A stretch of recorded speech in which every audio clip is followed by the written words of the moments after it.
भगवान परशुराम ने अपने गुरु आदिदेव महादेव भगवान भोलेनाथ महामृत्युंजय सांब सदाशिव आशुतोष को प्रसन्न कर कर अनेक दिव्यास्त्रों को प्राप्त किया था। भगवान शिव ने प्रसन्न होकर उनको पिनाक धनुष दिया। जब सहस्त्रार्जुन और उसके वंश का उन्होंने समूल नष्ट और नाश कर दिया तो उन्होंने भगवान शिव का वो अमोघ जो धनुष था वो राजा विदेह जो मिथिलापति थे, राजा जनक,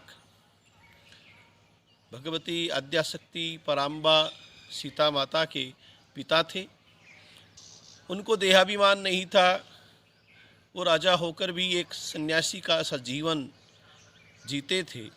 उनसे प्रसन्न होकर करके वो धनुष, भगवान शिव का जो पिनाक धनुष था, भगवान परशुराम ने राजा जनक के यहाँ पर उनकी संरक्षा में रख छोड़ा और स्वयं महेंद्र पर्वत पर निवास करने चले गए थे। त्रेता युग में उनका अब भगवान श्री राम से समामेलन होता है, उनसे उनकी भेंट होती है। तो उसमें प्रसंग आता है कि जब सीता माँ अपने पीहर मिथिला में राजा जनक के यहाँ पर रह रही थी और उनकी अवस्था इतनी हो चुकी थी कि राजा जनक ने यह महसूस किया कि मेरी पुत्री का विवाह मुझे कर देना चाहिए। तो कहा जाता है कि एक बार राजा जनक ने उस धनुष को देखा जो उनकी संरक्षा में रख छोड़ा था भगवान परशुराम ने। तो उस पर कुछ मिट्टी विट्टी जमा थी। तो राजा जनक ने सीता जी को कहा कि ऐसा करो पुत्री, तुम कुछ सफाई कर्मचारी साथ में ले लो और इस धनुष की अच्छी तरह से सफाई करवा दो। माँ सीता ने जैसे खेल खेल में कोई चीज़ उठाई जाती है वैसे स्वयं उस धनुष को उठाकर उसकी स्वयं ही सफाई कर कर उसको यथास्थान पुनः रख दिया। राजा जनक ने पुत्री से पूछा, सीता माता से पूछा, तो उन्होंने कहा कि हाँ करवा दी। और करवा क्या दी, मैंने खुद ने कर दी। राजा जनक बड़े विस्मित हुए कि इतना भारी धनुष जिसे अनेकों व्यक्ति साथ में मिलकर नहीं उठा सकते, उसे इसने, तो वो उनके साथ में गए।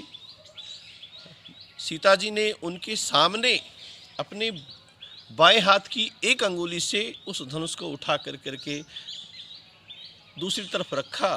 तो राजा जनक ने विचार किया कि ये कोई शक्ति है और इसका नियोजन अच्छे स्थान पर होना चाहिए, और इसीलिए उन्होंने उनके विवाह के समय में धनुष स्वयंवर यज्ञ जो था वो आयोजित किया कि जो इस धनुष को उठा लेगा उसके साथ में मैं अपनी पुत्री का विवाह कर दूंगा। दिग्दिगंबर के राजा वहाँ पर पूरी पृथ्वी के वहाँ पर उपस्थित हुए।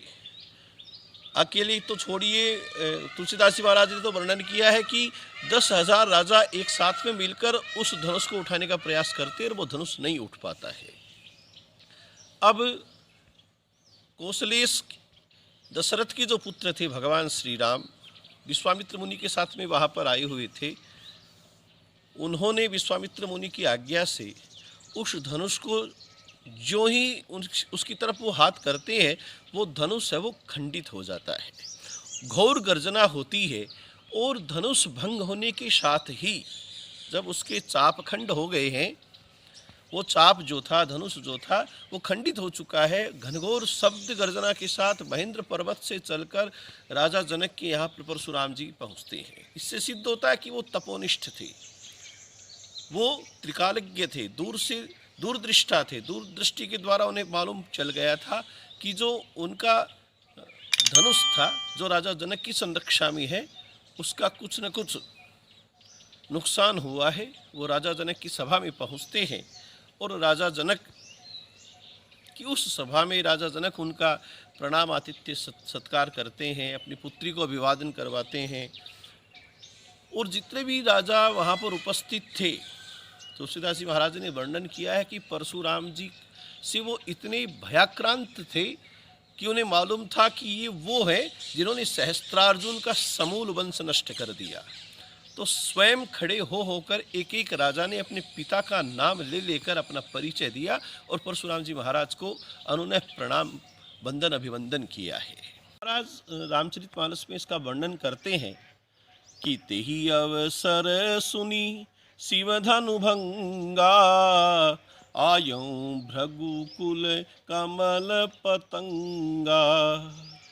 भृगु जी के पौत्र हैं, तो आज जो भृगुकुल के कमल पतंग हैं, भगवान श्री परशुराम शिव धनु को टूटा हुआ जान करके वहाँ पर पहुँचते हैं। और परशुराम जी के स्वरूप का गोस्वामी जी महाराज ने यहाँ वर्णन किया कि गौरी शरीर भूति भल भ्राजा, भाल विशाल त्रिपुंड विराजा। एकदम गौर शरीर है, उनकी जो भाल है, मस्तक है, उस पर त्रिपुंड उन्होंने सुशोभित कर रखा है।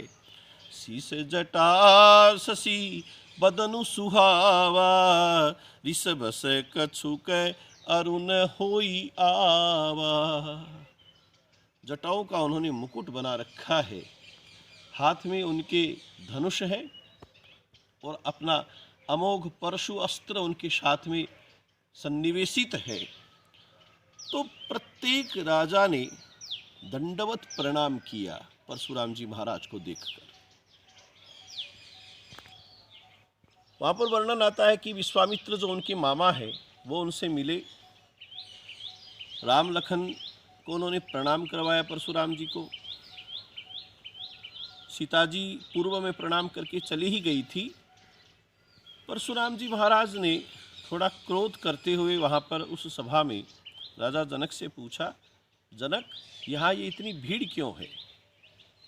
और वो देखते हैं कि जो भगवान शिव का पिनाक धनुष था वो खंड खंड होकर करके पृथ्वी पर गिरा है। तो उसे देखकर उनका क्रोध और बढ़ा और उन्होंने राजा जनक से पूछा, कह जड़ धनुष कई तोड़ा। उन्होंने कहा कि कहू जड़ जनक धनुष कई तोड़ा। अरे जड़, अरे मूर्ख जनक, ये बता इस धनुष को किसने तोड़ा? तो राजा जनक ने सारी वृत्तांतता बतलाई। तो परशुराम जी महाराज बड़ी क्रोधित हैं। भगवान श्री राम ने उस समय बड़े ही विनयित भाव से भगवान परशुराम की वंदना की।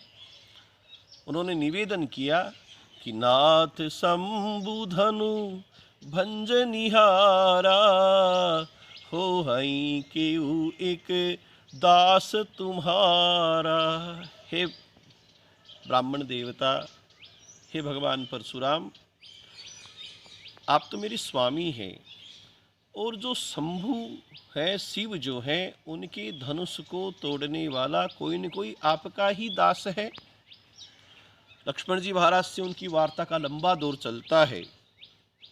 स्थिति इतनी बिगड़ जाती है उस सभा में कि थर थर काँपहि पुर नर नारी, छोट कुमार खोट बड़ भारी। कि उनके संवादों को सुनकर परशुराम जी महाराज का क्रोध जैसे अनल में घृत की आहुति दी जाती है तदनुरूप बढ़ता जा रहा था। थर थर काँपहि पुर नर नारी। मिथिला के सब नगरवासी थे, वो थर थर काँपने लगे कि लक्ष्मण जी महाराज ये क्या कर रहे हैं। और लक्ष्मण जी महाराज को मैं समाप्त कर दूंगा, मार दूंगा। परशुराम जी महाराज इतने आवेशित हो जाते हैं। प्रभु श्री राम पुनः उनसे उन्होंने विनय करके प्रार्थना करते हैं, तेहि नाही कछु काज बिगारा, अपराधी मैं नाथ तुम्हारा। लक्ष्मण ने कुछ नहीं किया प्रभु, अपराधी तो मैं हूँ। आपकी रिस जिस तरीके से जाए, आपका क्रोध जिस तरीके से भी जाए, मैं आपका अनुगामी हूँ। मोहि जानऊ आपन अनुगामी, मैं आपकी शरण में हूँ, आप मुझे दंड दें, अपराध मैंने किया है। भगवान श्री राम ने परशुराम जी महाराज से स्तुति में कहा है कि ब्राह्मण के मन में तो दया होनी चाहिए, दयालुता तो ब्राह्मण का आभूषण है, क्षमा करें। अरे आपकी और हमारी कोई बराबरी है प्रभु?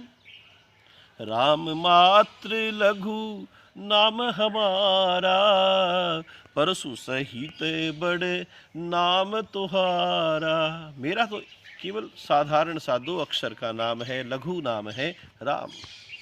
आप तो इतने बड़े हैं प्रभु कि परसु सहित बड़े नाम तुम्हारा, कि आपका नाम परशुराम है। आप तो क्षमा की मूर्ति हो, दयालुता की दिव्य पुंजता हो। कि प्रभु मैं आपका अपराधी हूँ, मुझे दंड दीजिए। अब परशुराम जी महाराज भी थोड़ा क्रोध उनका जब शांत हो रहा है राम की मीठी और मृदु वाणी के द्वारा, तो वो प्रभु श्री राम से कहते हैं कि तुम कहते हो कि मैंने ऐसे छूने का ही प्रयास किया और ये धनुष स्वतः ही टूट गया, तो मेरे हाथ में भगवान विष्णु का धनुष है। राम रमापति कर धनु लेहू, खेचो मिटही मोर संदेहू। तुम इसको खींच के दिखाओ, मेरा संदेह तो तब मिटे कि तुम वास्तव में कोई अवतार हो, दिव्य पुरुष हो। तो एक काम करो राम, इस विष्णु के धनुष को खींच के दिखाओ। जो ही भगवान परशुराम ने भगवान विष्णु का वो अमोघ धनुष भगवान श्री राम की ओर किया, वो धनुष चलकर स्वतः भगवान श्री राम के हाथ में आ गया। और परशुराम जी महाराज समझ गए कि जाना राम सुप्रभाव तव, पुलग प्रफुल्लित गात, जोरी पानी बोली बचनु, हृदयन प्रेम समात। परशुराम जी महाराज समझ गए कि ये साक्षात विष्णु अवतार राम है।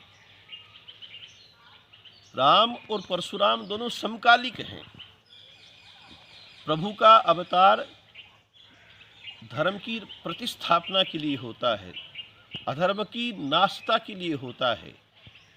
रावण का वध करना है, इसलिए राम जन्मे हैं, इसलिए राम अवतरित हुए हैं।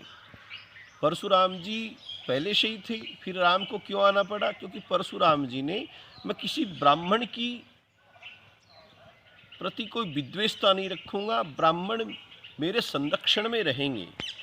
और रावण भी शिव भक्त है, परशुराम जी भी शिव भक्त है। रावण की द्वारा जो दुरायोजना की जा रही थी, अधर्म के वातावरण निर्मित किया जा रहा था, परशुराम जी महाराज उससे अंदर से क्षुब्ध थे कि भगवान का कोई ऐसा अवतार हो कि इस अनाचारी रावण से मुक्ति मिले। आज उन्होंने जो ही भगवान श्री राम से वहाँ पर भेंट की, उन्होंने पहचान लिया और परशुराम जी महाराज ने एक भक्त के रूप में अवतारी जो श्री राम हैं उनकी वहाँ पर स्तुति की है। जय रघुबर बंस बनज बन भानु, गहन दनुज कुल दहन कृशानु। जो गहन राक्षस कुल है उसके लिए आप दहन कृशानु है, जला दे ऐसी अग्नि है। अग्नि है लेकिन ऐसी अग्नि जो पूरे राक्षस समूह को, कुल को जला दे। करो काह मुख एक प्रशंसा, जय महेश मन मानस हंसा।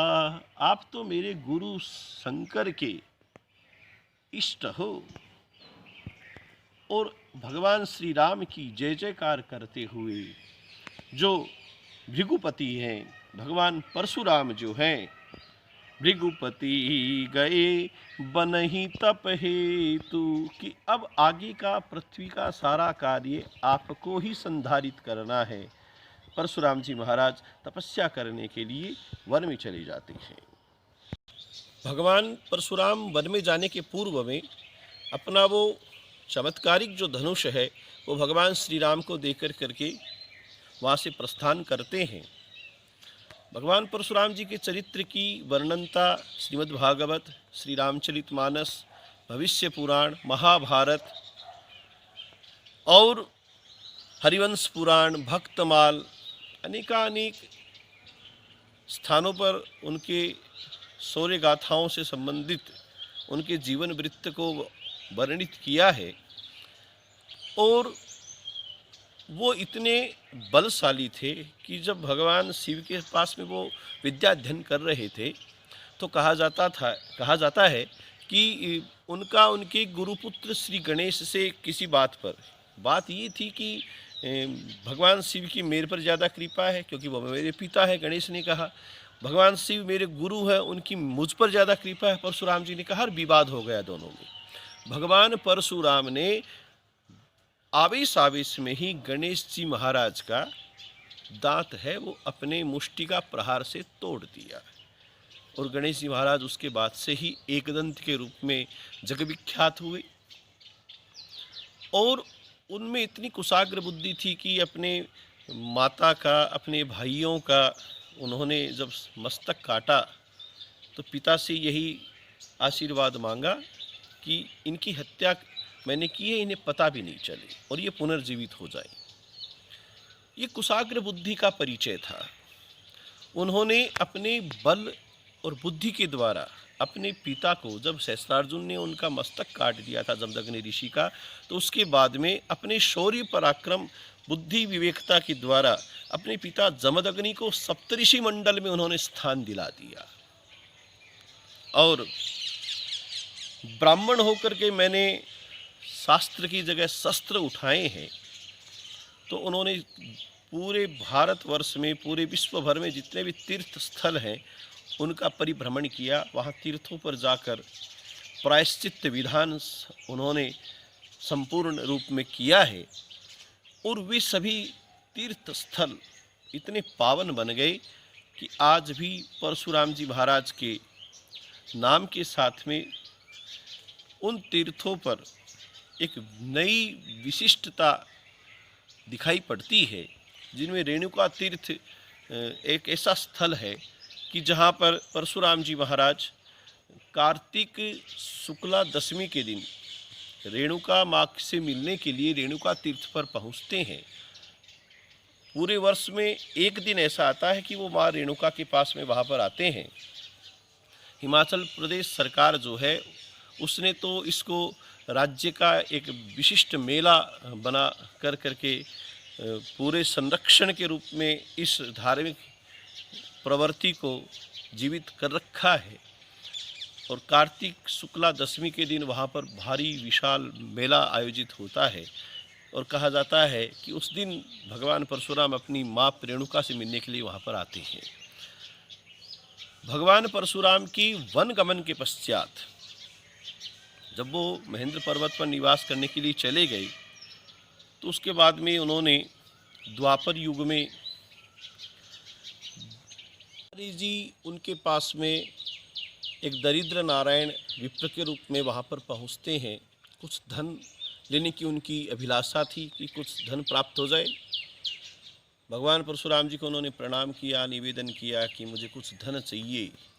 परशुराम जी ने कहा कि मैंने तो सारी पृथ्वी कश्यप ऋषि को दान कर दी, मेरे पास में मेरे स्वयं के प्राण और मेरे अस्त्र शस्त्र बचे हैं, इनमें से जो चाहिए वो ले लो।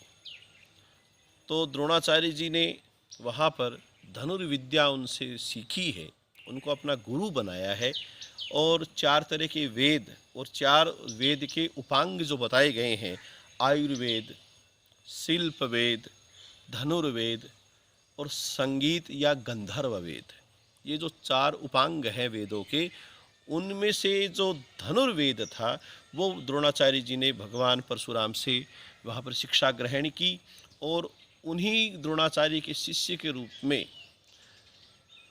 अर्जुन विश्वविख्यात बनता है। द्रोणाचार्य जी के साथ ही हस्तिनापुर के जो युवराज थे भीष्म देवव्रत, उन्होंने भी परशुराम जी से ही शिक्षा ग्रहण की। वो परशुराम जी भीष्म जी के भी गुरु थे, और माता पिता के प्रति भीष्म की जो निष्ठा थी वो परशुराम जी के संसर्ग के कारण से भीष्म पितामह को प्राप्त हुई, क्योंकि वो देखते थे कि गुरु इतने मातृ और पितृ भक्त हैं कि वो सारा वातावरण भीष्म पिता ने अपने जीवन में रख छोड़ा और आज भी भीष्म पितामह अपनी भीष्म प्रतिज्ञा के लिए जैसे विश्व प्रसिद्ध हैं, इतिहास में अपना नाम अमर कर गए, वो परशुराम जी के ही शिष्य थे कर्ण। द्वापर युग में जो कुंती पुत्र कर्ण हैं, जिन्हें सूत पुत्र के रूप में माना जाता है, परशुराम जी महाराज ने समय पा करके एक नियम बना लिया कि अब मैं हर किसी को अपनी विद्या नहीं दूंगा, केवल ब्राह्मण ही मेरा शिष्य बनेगा। तो कर्ण जो था वो छल रूप से ब्राह्मण बनकर परशुराम जी के आश्रम में, जहाँ वो महेंद्र पर्वत पर रह रहे हैं, वहाँ पर उनसे कि मैं भी ब्राह्मण हूँ, आपसे धनुर्विद्या सीखना चाहता हूँ। परशुराम जी भोले स्वभाव के तो है ही, क्योंकि छल कपट जो है उससे ब्राह्मण काफ़ी दूर रहता है, वो छल कपट करना जानता नहीं है। कर्ण ने जो कपट किया है उससे वो अनजान थे। एक दिन कर्ण की गोद में अपना सिर रखकर वो शयन कर रहे थे और कर्ण को जो भी विद्या अब तक प्राप्त हुई थी, कर्ण निर्भीक भाव से अपने गुरु को अपने गोद में सुला रखा है। परशुराम जी महाराज शयन कर रहे हैं। एक छोटा सा कीट जो है वो चढ़ता हुआ कर्ण के पूरे शरीर को काटता हुआ आगे बढ़ रहा है। उसके शरीर से खून जो है वो उसके कर्ण के शरीर से स्रवित होने लगा। कर्ण ने सावधानी पूर्वक कि मेरी गुरु की नींद नहीं टूट जाए, उन्हें कोई भी तरह का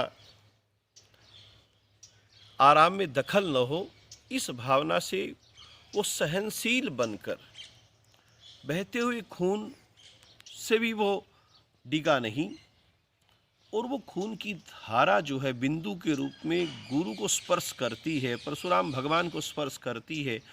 वे जागते हैं, पूरा दृश्य देखते हैं, ध्यान लगा करके तुरंत समझ जाते हैं कि कर्ण ने मेरे साथ में बहुत बड़ा छल किया है। वो कर्ण को श्राप देते हैं कि जा, जिस विद्या को तूने छल के द्वारा ग्रहण किया है वो विद्या अंत समय में तुझे धोखा दे देगी और उस विद्या को तू भूल जाएगा। कर्ण ने काफ़ी अनुनय विनय किया, लेकिन परशुराम जी महाराज की अमोघ वाणी कालांतर में अपन देखते हैं कि महाभारत युद्ध में वो कर्ण, इतना बलशाली कर्ण, जिसने जब रथ का पहिया उसका धस जाता है तो वो रथ के पहिए को बाहर निकालने का प्रयास करता है तो 2 अंगुल तक सारी पृथ्वी जो है वो हिल जाती है।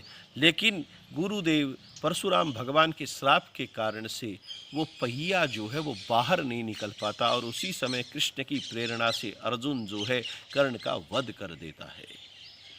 तो भगवान परशुराम ने द्वापर युग में भी अपने गुरु बनकर समाज को एक नई दिशा देने का प्रयास किया और हमेशा समाज में धर्म स्थापित रहे, ऐसी उनकी अभिशंसा रही, ऐसे उनके कृत्य रहे। उन्होंने धर्म की जय हो, क्योंकि वो चिरंजीवी है। आज भी भगवान परशुराम कलयुग में भी विद्यमान है।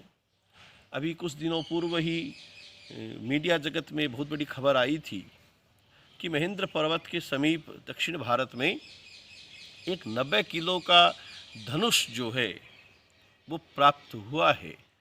तो ऐसे कुछ स्रोत आज भी ये बातें सिद्ध करते हैं कि भगवान परशुराम जो है हर युग में युग दृष्टा बनकर सबके सामने धर्म की प्रतिस्थापना के लिए प्रतिबद्ध रहते हैं।